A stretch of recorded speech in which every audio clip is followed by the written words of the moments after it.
সাঙ্কারা নামের জঙ্গলে বাস করত এক বিশেষ প্রজাতির জিন। আর সময়ের সাথে ওই জঙ্গলে নজর পড়ে এক লোভী টুরিস্ট কোম্পানির। তারা না জেনেই ওই জিনদের বাসস্থান ধ্বংস করে তৈরি করে একটি রেলপথ। আর এর পরিণতি এতটাই ভয়াবহ হয় যা দেখে গা শিউরে উঠবে আপনারও। গল্পটি সদ্য মুক্তি পাওয়া এক ইন্দোনেশিয়ান ইসলামিক হরর মুভি, যেখানে এই বিশেষ প্রজাতির জঙ্গলি জিনকে আমাদের সামনে এমনভাবে তুলে ধরা হয়েছে যে প্রথমে দেখে মনে হবে এটা হয়তো বা জঙ্গলের কোনো পেতনি, কিন্তু সময়ের সাথে সাথে এর গভীরতা যখন আপনার সামনে আসবে তখন আপনিও জঙ্গলের মধ্য দিয়ে যাওয়া কোনো ট্রেনে চড়তে ভয় পাবেন। তো চলুন আর দেরি না করে শুরু করা যাক এই অসাধারণ হরর মুভিটি। গল্পের শুরুতে আমরা এক গহীন জঙ্গলের দৃশ্য দেখতে পাই, যেখানে থাকা বড় বড় গাছগুলো কেটে ফেলা হচ্ছিল এবং সেখানে তৈরি করা হচ্ছিল রেলপথ। এতে করে জঙ্গলের অনেকটা অংশ ধ্বংস হয়ে যাচ্ছিল। রাতের বেলা রহমত নামের একজন লোক এর প্রতিবাদও করে। তার মতে এইভাবে চলতে লাগলে তারা মৃত্যুর থেকেও কঠিন শাস্তি পাবে। তবে কেউ এই ক্যাম্পের তার কথা শুনেই না, বরং তাকে তো ঘাড় ধাক্কা দিয়ে বের করে দেওয়া হয়। শেষমেশ সে যাওয়ার আগে একটা কথাই বলে যে সেদিন তাদের কেউই সাহায্য করবে না, না তাদের টাকা, না স্বয়ং সৃষ্টিকর্তা। এখন এই ঘটনার বেশ কয়েকদিন পরে দৃশ্য আমরা দেখতে পাই, যখন এই রেলপথ প্রায় তৈরি করা হয়ে গিয়েছিল। সেখানে একটা টানেলও তৈরি করা হয়েছিল, যে টানেলের কাজে বেশ কয়েকজন কর্মচারী রাত পর্যন্ত কাজ করছিল। তবে ডিউটি টাইম শেষ হয়ে যাওয়ায় বাকি সকলেই ফিরে যায়, শুধুমাত্র দার্তো এবং পাইমান বাদে। পাইমান এখানে দার্তোকে ফিরে যাওয়ার জন্য ডাকতে আসলে দার্তো জানায় যে তার অনেক লোন নেওয়া আছে, তার দ্রুত সময়ের মধ্যে এই কাজটি শেষ করতে হবে। বাকিদের মতো ডিউটি টাইম হিসাব করলে চলবে না, কেননা সকল লোন শোধ করে সে তার স্ত্রীকে একটা ভালো জীবন দিতে চায়। তার স্ত্রী অনেক কষ্ট করেছে। পাইমানেরও অনেক লোন ছিল, যে কারণে সেও ঠিক করে যে সে দার্তোর সাথে এখানেই থেকে কাজ করবে। তাই তারা দুজন কাজ শুরু করে দেয়। পাইমান একটি ট্রলিতে করে পাথরের টুকরো নিয়ে চলে যায় টানেলের ভেতরে। এর কিছুক্ষণ পর দার্তো ওই টানেলের ভেতর থেকে অদ্ভুত কিছু আওয়াজ শুনতে পায়। তাই সে বারবার পাইমানকে ডাকতে থাকে, কিন্তু তার কোনো সাড়া মেলে না, যার ফলে দার্তো যায় টানেলের ভেতরে কি হচ্ছে তা দেখার জন্য। সে দেখতে পায় আশেপাশের লাইটগুলো ফ্লিকার করছিল। এমন সময় উপর থেকে কিছু পাথরের টুকরো তার সামনে এসে পড়ে। উপরে তাকাতেই সে দেখতে পায় এক ভয়ঙ্কর পেতনি পাইমানকে উপরে ধরে রেখেছে। মুহূর্তের মধ্যেই দার্তোর সামনেই পাইমানের চেহারা অদ্ভুতভাবে পরিবর্তিত হয়ে যায়, আর দৃশ্যটি এখানেই কাট হয়ে যায়। আমরা এরপর বেশ কিছুদিন পরের দৃশ্য দেখতে পাই, যেখানে এই রেল লাইনটি এখন তৈরি করা হয়ে গিয়েছিল। আজ এই রেল লাইনের শুভ উদ্বোধন ছিল। এই রেল লাইন অথবা রেলের নাম ছিল সাঙ্কারা, এবং এই সাঙ্কারের মালিক ছিল মিস্টার রাবা। মিস্টার রাবার সাথে এখানে আরো একজন বিশেষ ব্যক্তি ছিল, যার নাম ছিল মিস্টার সান্তোসো। তারা দুজন হতে চলেছিল বিজনেস পার্টনার। মূলত এই ট্রেন জার্নিটি একটি ট্যুরের মতো। এই সাঙ্কারা ট্রেনে করে টুরিস্টদেরকে নিয়ে যাওয়া হবে এই জঙ্গলের ভেতরে থাকা একটি রিসর্টে। রিসর্টের নামও ছিল সাঙ্কারা। সেখানে তারা কয়েকদিন থাকবে, আর এরপর আবারও এই ট্রেনে করেই ফিরে আসবে। এই ট্রেনে যেমন বিজনেস ক্লাস রয়েছে, ঠিক তেমনই রয়েছে ইকোনমিক ক্লাসও, অর্থাৎ ধনী ব্যক্তিদের সাথে অনেক মধ্যবিত্তরাও এই ট্যুরে যাচ্ছিল। যাদের মধ্যে থেকে অন্যতম ছিল দুই বোন, পূর্ণামা এবং কেম্বাং। বড় বোন পূর্ণামা এই জার্নিটা নিয়ে অনেক বেশি এক্সাইটেড ছিল। সে তো অনেক বেশি মজা করতে চাইছিল। তবে কেম্বাং একটু চিন্তিত ছিল, কেননা তার বড় বোন পূর্ণামা কিছুদিন আগেই সুস্থ হয়ে উঠেছে। সে চায় না এই ভ্রমণে তার বোন আবারও অসুস্থ হয়ে পড়ুক। পূর্ণামা নিজের খেয়াল রাখবে বলে প্রমিস করলে সে একটু স্বস্তি পায়। আর এরপর সেই রিসর্টে গিয়ে তারা কি করবে এই নিয়ে তারা আলোচনা করতে থাকে। এরই মধ্যে সেখানে বেশ কয়েকজন মহিলাকে দেখা যায়, যারা কিনা নিজেদের স্বামী কোথায় আছে এই ব্যাপারটা চিৎকার করে জিজ্ঞাসা করছিল। তাদের চিৎকার এবং কান্নার আওয়াজ শুনে মিস্টার সান্তোসো সামনে এগিয়ে আসে এবং রাবাকে জিজ্ঞাসা করে যে এই মহিলারা কারা। তখন রাবা তাকে বলে যে এই মহিলাগুলো মিথ্যা মিথ্যা এখানে নাটক করছে, যাতে করে তাদের এই ট্যুরের পরিকল্পনা পুরোপুরি নষ্ট হয়ে যায়। এখানে আমরা রামলা নামের আরো একজন মেয়েকে দেখতে পাই, যে কিনা ওই মহিলাগুলোর চিৎকার চেঁচামেচি শুনে বেশ অস্বস্তি বোধ করছিল। কিন্তু কেন তা আমাদেরকে এখনই দেখানো হয় না। এখন সময় এসে গিয়েছিল ট্রেনে চড়ার। তবে ট্রেনে চড়ার আগে পূর্ণামা একজন ছেলেকে বলে তাদের ছবি তুলে দিতে। এই ছেলেটির নাম ছিল তেকুন। সে এই ট্রেনেরই একজন কর্মচারী। পূর্ণামার কথা দ্বারা এটা স্পষ্ট হয়ে গিয়েছিল যে তেকুনকে প্রথম দেখাতেই তার ভালো লেগেছে। তার এই অদ্ভুত ব্যবহার কিম্বাংও লক্ষ্য করে এবং বেশ বিরক্ত হয়ে যায়। এরপর তারা দুই বোন চড়ে বসে এই পুরো ট্রেনের সবার শেষের বগিতে,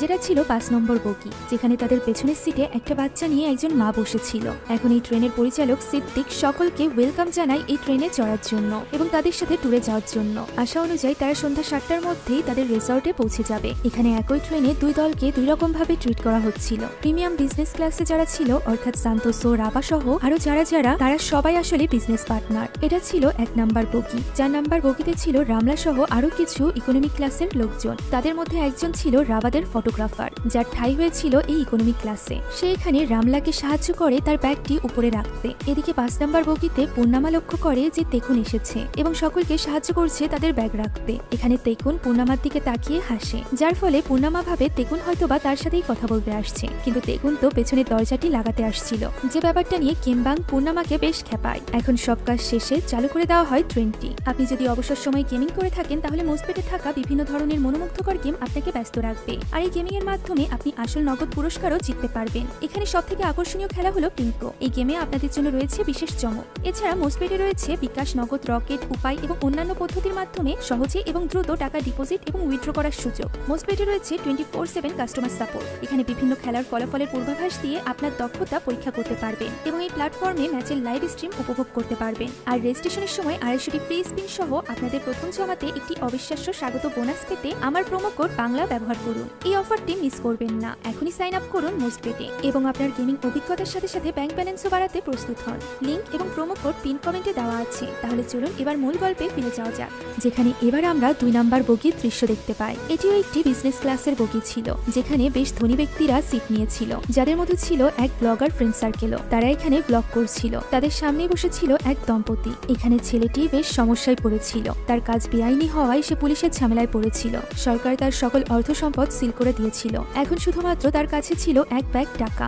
যেটার সাথে সে তার গার্লফ্রেন্ডকে নিয়ে রওনা দিয়েছিল এই ট্যুরে, কারণ সে আগামীতে কি করবে বা কি ডিসিশন নিবে এই ব্যাপারে কিছুই বুঝতে পারছিল না। এরই মধ্যে সেখানে একজন ক্যাবিন ক্রু আসে এবং তাকে তার ব্যাগটিকে উপরে রেখে দিতে বলে। এতে করে তার জার্নিটি সহজ হবে। এছাড়া অন্যদের কেউ বদার করবে না। ফলে না পারতেও ছেলেটির ব্যাগটিকে উপরের কাভার্ডে রেখে দিতে হয়। আর এরপর আমরা রামলাকে দেখতে পাই, যার হাতে দার্তোর একটি ছবি ছিল, যা দেখে আমরা ধারণা করতে পারি যে রামলা হয়তো বা দার্তোর ওই স্ত্রী, যাকে দার্তো অনেক বেশি ভালোবাসত। রামলা এই ছবি দেখতে দেখতে হঠাৎই লক্ষ্য করে যে এই বগির সামনে তার স্বামী দার্তো দাঁড়িয়ে আছে, যা দেখে সেই বগির বাইরে চলে যায়। তবে সেখানে তো কেউই ছিল না। এমন সময় সে লক্ষ্য করে সামনের বগি অর্থাৎ 3 নম্বর বগিতে ক্যান্টিনে বসে আছে দার্তো, যাকে দেখে সে ক্যান্টিনের ভেতরে ঢুকে পড়ে। কিন্তু সে দেখতে পায় সে যেখানে দার্তোকে বসে দেখেছিল সেখানে তো ওই ফটোগ্রাফার বসে আছে। সে সেখানে থাকা মেয়েটিকে দার্তোর ব্যাপারে জিজ্ঞাসা করলে মেয়েটি জানায় এখানে তো ওই ফটোগ্রাফারই প্রথম থেকে বসে আছে। তখন রামলা ওই ফটোগ্রাফারের ল্যাপটপে দেখতে পায় যে ওই ফটোগ্রাফার মিস্টার সান্তোসের ব্যাপারে আর্টিকেল লিখছিল, যে কিনা এই প্রজেক্টের মেন ইনভেস্টর ছিল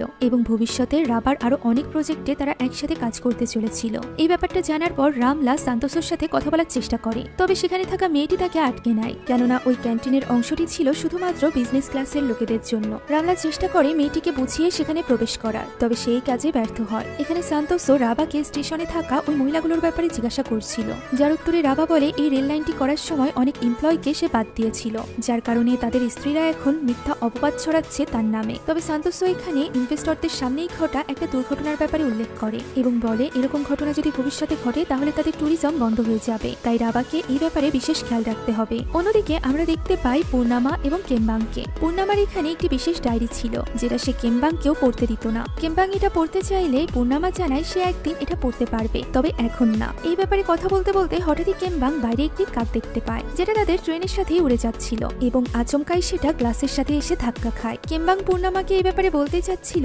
তখনই হঠাৎ পূর্ণিমার খারাপ লাগতে শুরু করে, তাই সে ওয়াশরুমের উদ্দেশ্যে উঠে চলে যায়। তবে তাদের বগির ওয়াশরুমের সামনে তো অনেক বড় লাইন ছিল, তাই সে চলে যায় পরের বগিতে। এদিকে এই ব্যাপারে না জানা কেমবাং তো মজার সাথে পূর্ণিমার ডায়েরিটি পড়ছিল। এখানে পূর্ণিমা এবং তার বোনের অনেক স্মৃতি সংরক্ষিত ছিল, যেখানে পূর্ণিমার অসুস্থ থাকাকালীন ছবিও ছিল, যেটা দেখে কেমবাংয়ের খারাপ লাগে এবং সে ওই ডায়েরিটি রেখে দেয়। অন্যদিকে ওয়াশরুমে পূর্ণিমার তখন বমি হচ্ছিল। এই সময় আয়নায় আমরা পাইমানের ভয়ঙ্কর রূপ দেখতে পাই, যেটা অবশ্য পূর্ণিমা লক্ষ্য করে না। সে আসলে এখানে অনেক বেশি অসুস্থ হয়ে পড়েছিল। এদিকে দেখতে দেখতে চলে এসেছিল তাদের যাত্রাপথের প্রথম টানেল, যেখানে প্রবেশ করতেই আমরা শেষ বগির দৃশ্য দেখতে পাই, যেখানে শেষের সিটে বসা ওই বাচ্চা মেয়েটির পাশ দিয়েই আমরা দেখতে পাই এক ভয়ঙ্কর বাচ্চা পেতনিকে চলে যেতে। ওই সময় প্রধান পরিচালক সিদ্দিক সিসিটিভি ক্যামেরাতে দেখে যে শেষের কোচ অর্থাৎ 5 নম্বর কোচের দরজাটি আপনা আপনি খুলছে এবং বন্ধ হচ্ছে, যে ব্যাপারটা বেশ অস্বাভাবিক ছিল, কেননা তেকুন তো গাড়ি ছাড়ার আগেই ভালোভাবে সেটা লক করে দিয়েছিল। তাই সে একজন লোককে পাঠায় এটা চেক করতে। ওই সময় কেমবাং লক্ষ্য করে যে এতক্ষণ হয়ে গিয়েছে তবু পূর্ণিমা এখনো ফেরেনি, তাই সে পূর্ণিমাকে কল করে, কিন্তু তার ফোনটি বন্ধ ছিল,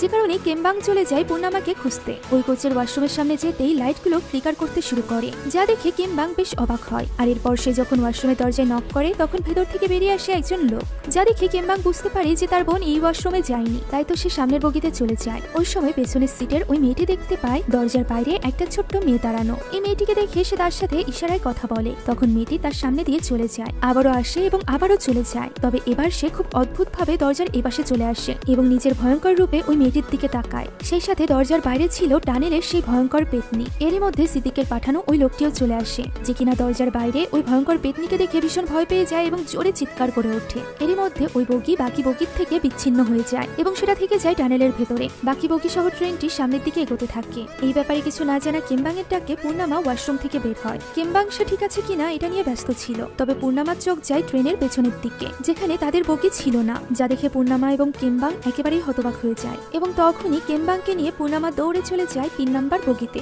অর্থাৎ ক্যান্টিনে। সেখানে গিয়ে সে তেকুনকে ডাক দেয়। তেকুন বেরিয়ে এসে জিজ্ঞাসা করে যে কি হয়েছে। উত্তরে পূর্ণিমা বলে 5 নাম্বার বগি হারিয়ে গিয়েছে। যা শুনে কৌতূহলবশত তারা ওইদিকে তাকাতেই সকলে হতবাক হয়ে যায়। সত্যিই তো 5 নাম্বার বগি ছিল না। তেকুন নিজে গিয়ে এই জিনিসটা কনফার্ম করে। সে বুঝতে পারছিল না এই মুহূর্তে তার কি করা উচিত। সে অনেক বেশি ঘাবড়ে গিয়েছিল। তাই তো সে দ্রুত 4 নাম্বার বগির পেছনের দরজাটি লক করে দেয়। তখনই সেখানে একজন লোক চলে আসে ওয়াশরুম ইউজ করার জন্য, যাকে সে বলে পেছনের ওয়াশরুম ইউজ করা যাবে না, সামনে যেতে। একথা শুনেই লোকটি পেছনের দিকে তাকাতেই হতবাক হয়ে যায় এবং সকলকে বলতে থাকে যে 5 নাম্বার বগি কোথায় গেল। একথা শুনে ওই বগিতে থাকা সকলে বেশ বিচলিত হয়ে যায়। তখন তেকুন এই ব্যাপারটিকে হ্যান্ডেল করার চেষ্টা করে। সে সকলকে মিথ্যা বলে যে কিছু টেকনিক্যাল ইস্যুর জন্য ওই বগিটিকে এই ট্রেন থেকে আলাদা করে ফেলা হয়েছে, যেটা একটু পরেই অন্য একটি ইঞ্জিনের সাথে করে আমাদের রিসর্টে পৌঁছে যাবে। যা শুনে সকলে মেনে নেয় ঠিকই, তবে সেখানে থাকা ওই ফটোগ্রাফার মেনে নেয় না। এই ব্যাপারে আরো জানার জন্য সে তেকুনের পিছু পিছু চলে আসে এবং তাকে এই ব্যাপারে জিজ্ঞাসা করে। তবে তেকুন তাকে ওই একই উত্তর দেয় যা সে সকলকে দিয়েছিল এবং তাকে টেনশন ফ্রি হয়ে নিজের সিটে গিয়ে বসতে বলে। আর এরপর পূর্ণিমাদের কোনো কিছু না বলেই সে সামনের বগিতে চলে যায়। এখন পূর্ণিমার শরীরটা আবারও খারাপ লাগছিল,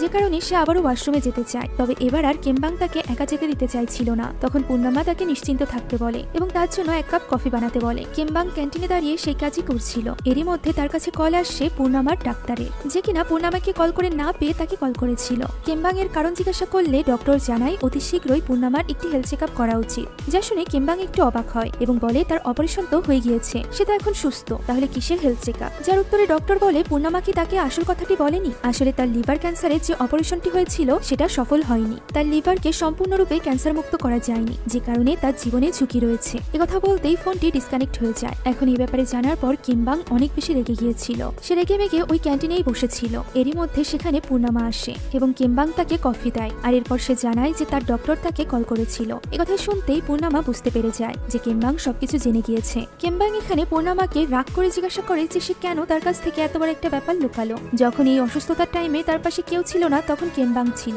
পূর্ণিমার পুরো দেখাশোনাই কেম্বাং করেছে, তাহলে সে কেম্বাং এর কাছ থেকে এই জিনিসটা কেন লুকালো? তখন পূর্ণিমা বলে সে কেম্বাং এর সাথে সময় কাটাতে চাইছিল, এ কারণেই কেম্বাংকে মিথ্যা বলে সেই ট্রিপে এসেছে। যা শুনে কেম্বাং রেগে গিয়ে বলে যে সে তো হসপিটালেও তার সাথে সময় কাটাতে পারত, এই ট্রিপে আসার কি দরকার ছিল? একথা শুনে পূর্ণিমা এবার অনেক বেশি ইমোশনাল হয়ে পড়ে। সে কাঁদতে কাঁদতে বলে তার হাতে বেশি সময় নেই, আর এই সময়টা সে হসপিটালের বেডে বসে ওষুধ নিতে নিতে মরতে চায় না। সে তার শেষ সময়টুকু তার বোনের সাথে ভালো দৃশ্য দেখে ভালোভাবে জীবনটাকে উপভোগ করে মরতে চায়। এমনিতেই সে বেশি দিন বাঁচবে না, এই কথাটি তাকে খুঁড়ে খুঁড়ে খাচ্ছে। একথা বলে সে কাঁদতে শুরু করে, যা দেখে কেম্বাং তাকে সামলায় এবং বলে পৃথিবীতে এমন অনেক চিকিৎসা আছে যা তারা এখনো পর্যন্ত চেষ্টা করেনি। সে কিছুতেই পূর্ণিমাকে তাকে ছেড়ে যেতে দিবে না। এছাড়া সে পূর্ণিমার ডায়েরিটি দেখেছে, যেটা কিনা সম্পূর্ণরূপে কেম্বাংকে নিয়েই ছিল। তখন পূর্ণিমা বলে সে যদি কেম্বাংকে বিদায় জানাতে না পারে, এ কারণেই সে ডায়েরি লিখছিল, যাতে করে তার মৃত্যুর পর কেম্বাং ওই ডায়েরিটি পড়তে পারে। একথা শুনে কেম্বাং তাকে জড়িয়ে ধরে বলে সে তাকে এত সহজে মরতে দিবে না, তারা দুজন চুল সাদা হওয়া পর্যন্ত একসাথে থাকবে। এখন এখান থেকে দৃশ্য পরিবর্তিত হয় এবং আমরা তেকুনকে দেখতে পাই,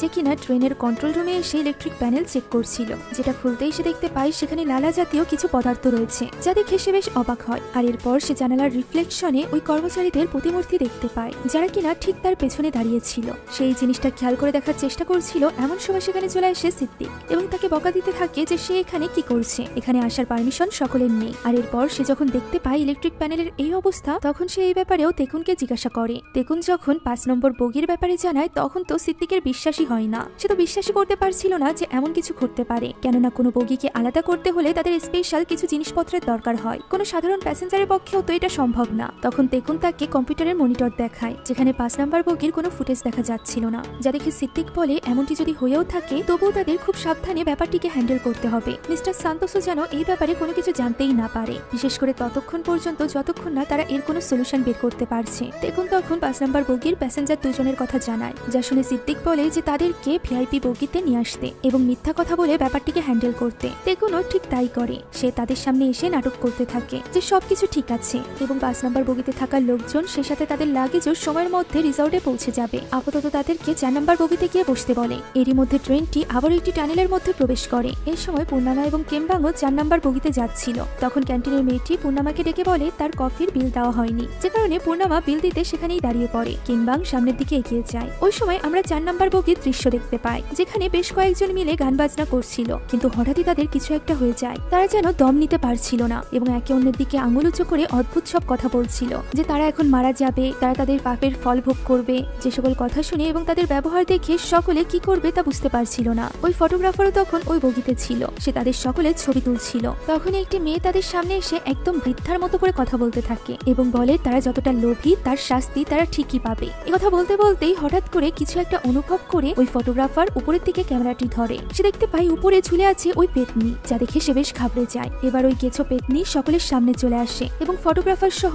এক এক করে সকলকে মেরে ফেলতে শুরু করে। দরজার এই পাশে থাকা কেমবাং সকল যাত্রীদের সাথে ওই ভয়ঙ্কর পেতনিটিকেও দেখতে পায়। সাথে সাথে ওই বগিটিও এই ট্রেন থেকে আলাদা হয়ে যায়, যা দেখে কেমবাং জোরে চিৎকার করে ওঠে। তার চিৎকার শুনে তেকুন এবং পূর্ণিমা এগিয়ে গিয়ে দেখে 4 নম্বর বগিটিও সেখানে নেই, সেটা থেকে গিয়েছে ওই টানেলের ভেতরে। বাকি ট্রেনটি টানেলের ভেতর থেকে বেরিয়ে এসেছে। কেমবাং এখানে অনেক বেশি ঘাবড়ে গিয়েছিল। পূর্ণিমা এর কারণ জিজ্ঞাসা করলে কেমবাং বলে সে ওই বগির ভেতরে দেখেছে, যেখানে ওই লোকগুলোর সাথে সে ভয়ঙ্কর কাউকে দেখেছে। তাদের এই সকল কথার আওয়াজ শুনে মিস্টার রাবা এবং সান্তোসো ওই রুম থেকে বেরিয়ে আসে এবং এই ব্যাপারে জিজ্ঞাসা করে। তখনই মিস্টার সান্তোসো লক্ষ্য করে পেছনের 2 বগি নেই, তারা তো 3 নম্বর বগিতে আছে, তাহলে পেছনে কেন ফাঁকা? 4 নম্বর এবং 5 নম্বর বগি কোথায়? এই সকল প্রশ্নের কোনো উত্তরই তেকুন অথবা মিস্টার রাবার কাছে ছিল না। তখনই রামলা বলে ওঠে একটা টানেল একটা বগি। এইভাবেই পরপর 2টি টানেলে 2টি বগি হারিয়েছে। এর মানে এই ব্যাপারটা কোনোভাবেই টেকনিক্যাল নয়, বরং আমাদের কন্ট্রোলের বাইরে, আধ্যাত্মিক কিছু। যা শুনে রাবা হেসে ওঠে এবং বলে এখনো পর্যন্ত কিছু মানুষ আছে যারা কিনা এইসব বিষয়ে বিশ্বাস করে। সে যখন রামলাকে ছোট করে বলছিল তখন সামনে চলে আসে কেমবাং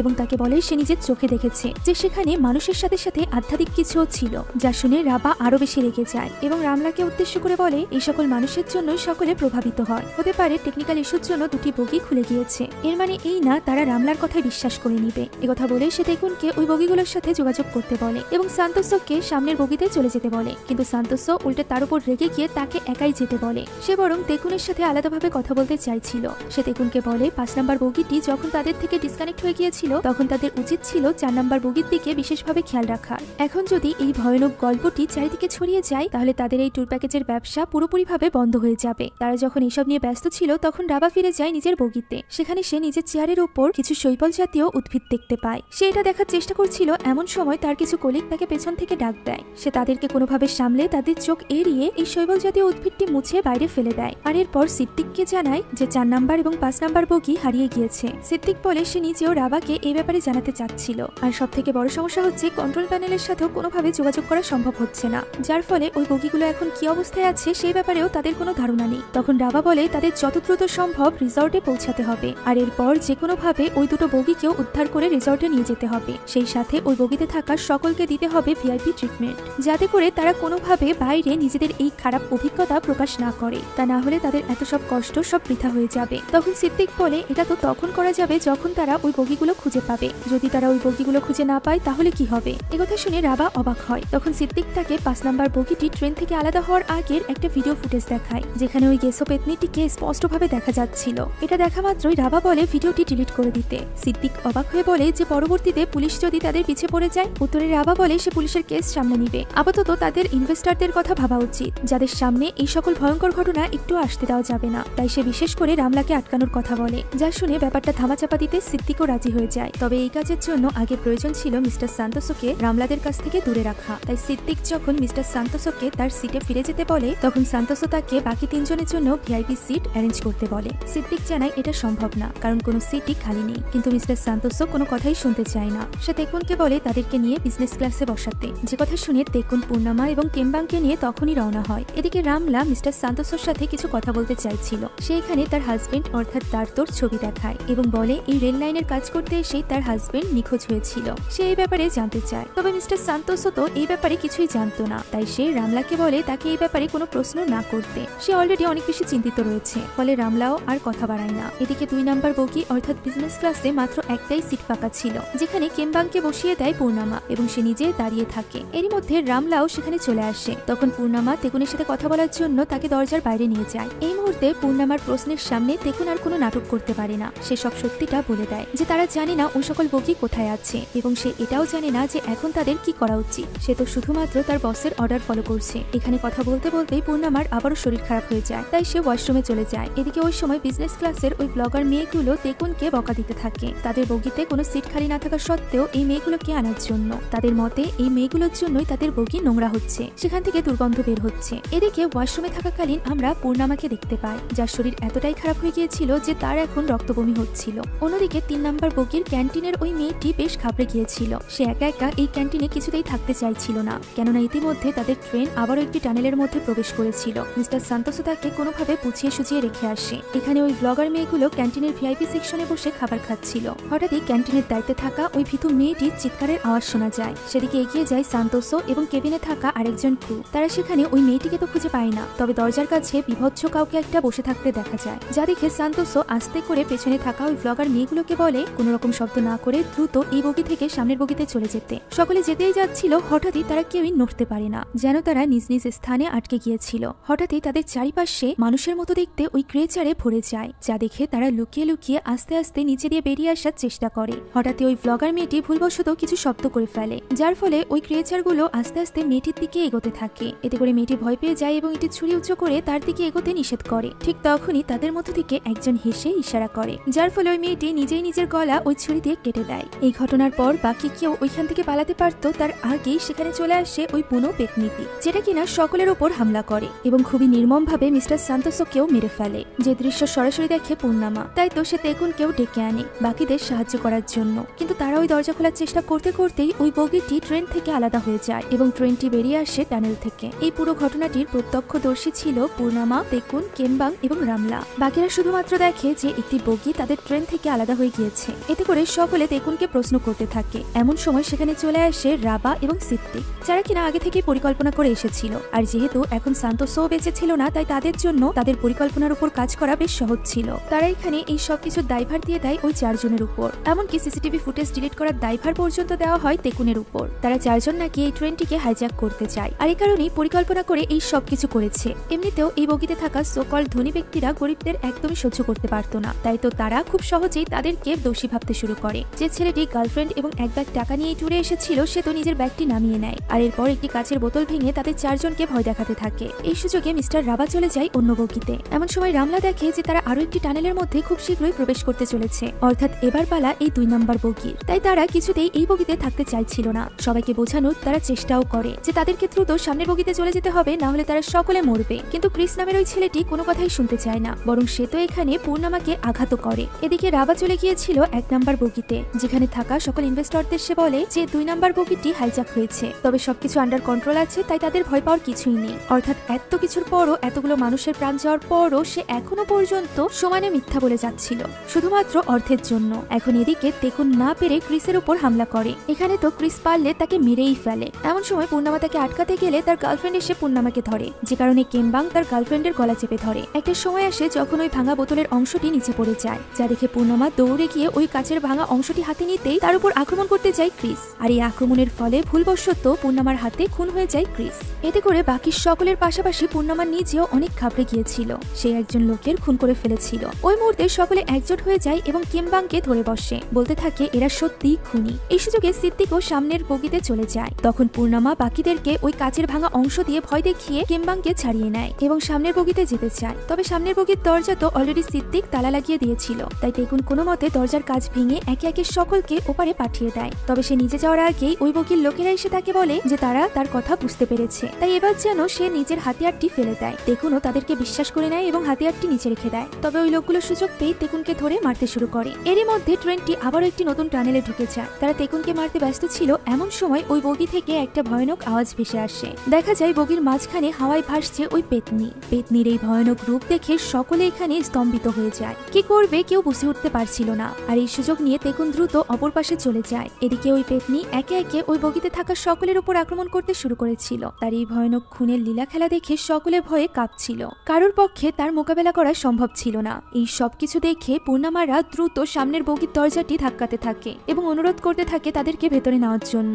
শেষমেশ সিদ্দিকের মনে মায়া হয়, তাই তো সে ওই দরজাটি খুলে দেয়। এভাবেই টানেল শেষ হওয়ার সাথে সাথে আরো একটি বগি এই ট্রেন থেকে বিচ্ছিন্ন হয়ে যায়। এখন চারিদিকে সন্ধ্যা নেমে এসেছিল। পূর্ণামা তো অনেক অনেক বেশি ভয় পেয়ে গিয়েছিল, কেননা সে অজান্তেই একজন লোকের খুন করে বসেছিল। কিম্বুন তাকে সান্ত্বনা দেওয়ার চেষ্টা করে। অন্যদিকে তেকুন বাকিদেরকে রিকোয়েস্ট করতে থাকে ট্রেনটি থামানোর জন্য। আর একটি মাত্র টানেল বাকি, সেই সাথে বাকি আরেকটি বগি। এই টানেলে প্রবেশ করলে তারা সকলে মারা যাবে। তখন মিস্টার রাবা সিদ্দিকের কাছ থেকে মেন চাবিটা নেয় এবং বলে যে সে ড্রাইভিং রুমে গিয়ে ড্রাইভারকে বলবে ট্রেনটি থামিয়ে দিতে। সিদ্দিকও ভালো মনে করে তাকে চাবিটি দিয়ে দেয়, কিন্তু মিস্টার রাবার পরিকল্পনা তো একদমই অন্যরকম ছিল। সে ড্রাইভারের কাছে গিয়ে বলে ট্রেনের স্পিড বাড়িয়ে দিতে, যাতে করে তারা দ্রুত সময়ের মধ্যে টানেল পার করে ওই রিসর্টে পৌঁছে যায়। ড্রাইভার একটু কনফিউজড হয়, তবে রাবা যেহেতু তাদের বস ছিল তাই সে তার অর্ডার মেনে নেয়। এদিকে সিদ্দিক সবাইকে বোঝাচ্ছিল যে গাড়িটি এখনই থেমে যাবে। এমন সময় সেখানকার একজন লোক দরজায় গিয়ে দেখতে পায় দরজায় তো লক করে রাবা সামনের বগিতে গিয়েছে, যা দেখে সিদ্দিকও অবাক হয়ে যায় এবং রাবাকে বলতে থাকে দরজাটি খোলার জন্য। কিন্তু রাবা তো কোনো কথা শুনতে রাজি ছিল না।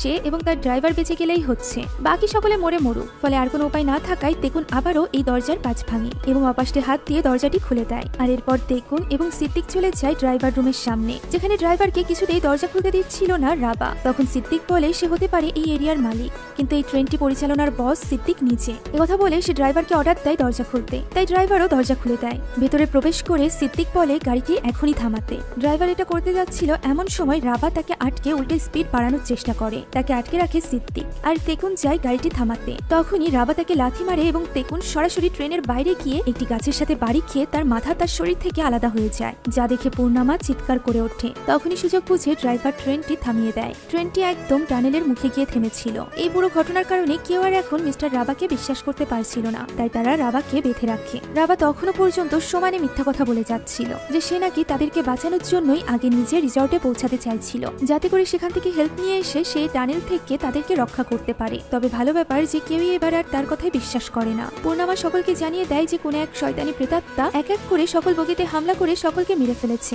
যেটা জানার পর এখন তাদের মেন চিন্তা ছিল যে তারা কিভাবে ট্রেন ছাড়া ওই রিসর্টে পৌঁছাবে। কোনোভাবে রিসর্টে পৌঁছাতে পারলে হয়তোবা তারা বেঁচে যাবে। এমন সময় রামলা তার হাজবেন্ড দার্তোর ছবি দেখিয়ে মিস্টার রাবাকে জিজ্ঞাসা করে যে এই লোকটিকে সে চেনে কিনা। মিস্টার রাবা তো একেবারেই অস্বীকার করে। তখন রামলা সেখানে থাকা সকলকে জানায় যে দার্তো এবং পেইমানের মতো আরো অনেক কর্মচারীরা এই রেল লাইন বানানোর সময় নিখোঁজ হয়ে গিয়েছিল, যে ব্যাপার সম্পর্কে মিস্টার সান্তোসও কিছুই জানতো না। তার মনে হয় বাকি কোনো ইনভেস্টরও এই ব্যাপারে জানতো না, শুধুমাত্র জানতো রাবা, যে কিনা এই লোকাল কাজের দায়িত্বে ছিল। সে এই সবকিছুর ব্যাপারে তাদের কাছ থেকে লুকিয়েছে। তখন রাবা অস্বীকার করে বলে যে সে কিছুই লুকায়নি, এসব কিছু মিথ্যা কথা। তখন সিদ্দিক তার সামনে আসে এবং বলে এবার তো মিথ্যা বলা বন্ধ করো। তখন আমরা অতীতের একটি ঘটনা দেখতে পাই। আসলে পরিকল্পনা অনুযায়ী এই রেল লাইনটি হওয়ার কথা ছিল জঙ্গলের বাইরে দিয়ে, অর্থাৎ জঙ্গলের চারিপাশ দিয়ে ঘুরে এই রেল লাইনটি যাবে রিসর্ট পর্যন্ত। কিন্তু রেল লাইন তৈরির খরচ বাঁচানোর জন্য মিস্টার রাবা চাইছিল জঙ্গলের মধ্যে দিয়ে রেল লাইন তৈরি করতে। যেহেতু ভেতরে অনেক পাহাড় পর্বত রয়েছে, তাই সে টানেলেরও ব্যবস্থা করতে চাইছিল। এই অজুহাতে সে সান্তোসের কাছ থেকে বেশি টাকা নিতে পারবে এবং সেগুলো আত্মসাৎ করতে পারবে। সে সেখানে থাকা সকলকে এই টাকার ভাগও দিতে চায়। তবে সেখানে দায়িত্বে থাকা লোকাল একজন লোক রাহমাত এই প্রস্তাবে রাজি হয় না, কেননা সে এই জঙ্গলের ইতিহাস জানত।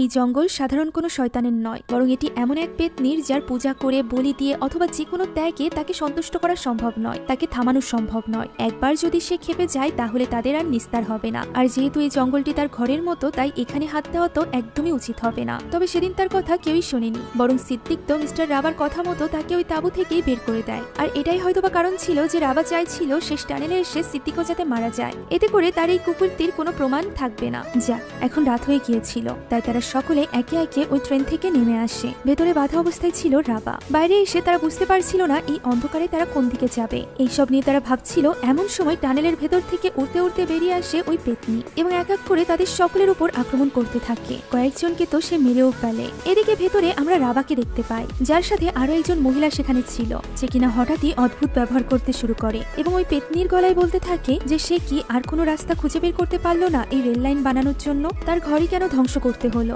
তার মতো একজন লোভী মানুষের জন্যই সকল মানুষেরা মরে। একথা বলেই ওই মহিলাটি কাঁদতে থাকে। তখনই ওই পেতনি সশরীরে রাবার সামনে চলে আসে এবং তার মাথায় হাত রেখে তাকে খুব নির্মম ভাবে মেরে ফেলে। অন্যদিকে জঙ্গলের রাস্তা দিয়ে সকলে সামনের দিকে এগিয়ে যাচ্ছিল, যার মাঝখান দিয়ে সিদ্দিক আলাদা হয়ে পড়ে। ভয়ে ভয়ে সে সামনের দিকে এগোচ্ছিল। এমন সময় একটি গাছের কাছে সে একটি পেতনিকে দেখতে পায়, যে কারণে চোখ বন্ধ করে সে অন্য দিক দিয়ে পাশ কাটিয়ে চলে যেতে চায়। তবে সেখানেও তো পেতনিরা দাঁড়িয়ে ছিল, যারা কিনা সিদ্দিককে ধরে ফেলে। অন্যদিকে পূর্ণামারা তখন 4 জন বেঁচে ছিল।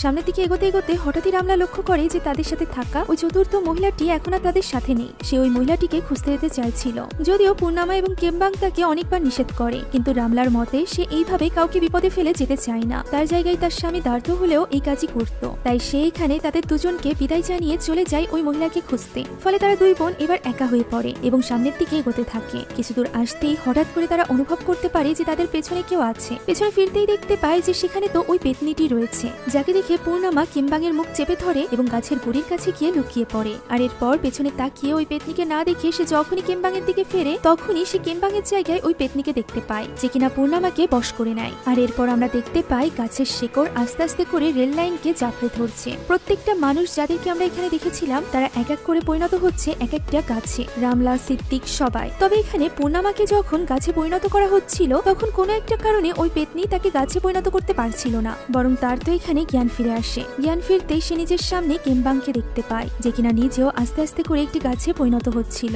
কিমবাং এখানে কাঁদতে কাঁদতে বলতে থাকে সে তো এখানে আসতে চায়নি, সে এখানে যেতেও চায় না, সে নিজের বাড়িতে যেতে চায়, সে একটিবার তার নিজের বাড়িতে ফিরে যেতে চায়। এভাবেই নিজের বোনকে এরকম অবস্থায় দেখে পূর্ণিমা একেবারেই ভেঙে পড়েছিল, কিন্তু সে ছিল পুরোপুরি নিরুপায়। সে নিজে না গাছে পরিণত হচ্ছিল না সে কিমবাংকে আটকাতে পারছিল। একটা সময় গিয়ে সে সম্পূর্ণভাবে ওই শেকড় থেকে মুক্ত হয়ে যায় এবং কিমবাংয়ের কাছে ছুটে যায়। তবে ততক্ষণে কিমবাং পুরোপুরিভাবে একটি গাছে পরিণত হয়ে গিয়েছিল। পূর্ণিমা এখানে চিৎকার করে কাঁদতে থাকে এবং নিজের বোনকে বাঁচানোর জন্য আকুতি মিনতি করতে থাকে। তখনই ওই পেতনি অথবা জিন যাই বলুন না কেন সেটা তার সামনে চলে আসে এবং তাকে দেখে হাসতে থাকে। পূর্ণিমা তাকে অনুরোধ করে বলে তাকে নিয়ে তার বোনকে ছেড়ে দিতে, কিন্তু ওই জিন তার কোনো কথাই শোনে না এবং সেখান থেকে অদৃশ্য হয়ে যায়। এখন প্রশ্ন হলো এরা কারা এবং কেনই বা এরা সকলকে মারলেও শুধুমাত্র পূর্ণিমাকে মারেনি? এই প্রশ্নের উত্তর আমরা 6 মাস পরের একটি দৃশ্যে পেয়ে যাই, যেখানে পূর্ণিমা রহমতের সাথে ওই স্থানটিতে আবারও এসেছিল।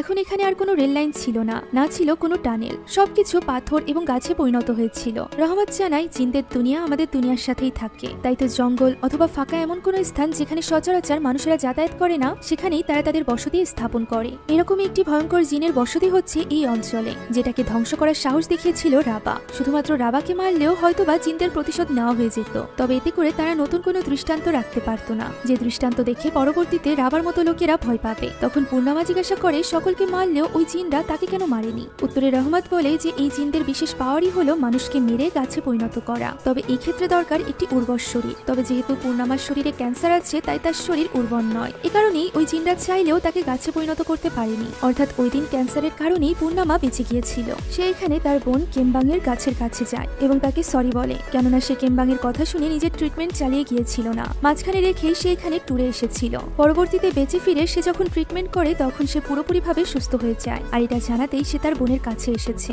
এই কথা বলতেই কিমবাংয়ের গাছের কড়িগুলো ফুলে পরিণত হয়, যা দেখে পূর্ণিমা বুঝতে পারে যে কিমবাং তাকে অভিনন্দন জানাচ্ছে। সে এখানে কান্নায় ভেঙে পড়ে। আর এই সুন্দর দৃশ্যের মধ্য দিয়ে আজকের এই মুভিটি এখানেই শেষ হয়ে যায়। আশা করছি এই গল্পটি আপনাদের কাছে ভালো লেগেছে।